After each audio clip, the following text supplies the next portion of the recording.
ভালোবাসলে পরিবারের বিরুদ্ধেও যেতে হয়। হ্যাঁ, এটা স্বার্থপরতা নয়।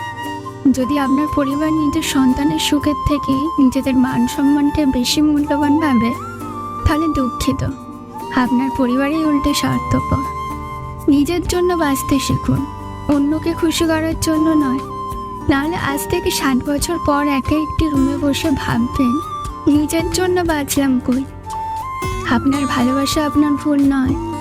আপনার ভালোবাসার মানুষটিকে জীবনসঙ্গী হিসেবে বেছে নেওয়ার অধিকার আপনার আছে। যদি আপনার এই সঠিক সিদ্ধান্তের জন্য যদি আপনার পরিবার কষ্ট পায়, তাহলে পেতে দিন। ভালোবাসলে লড়াই করতে হয়।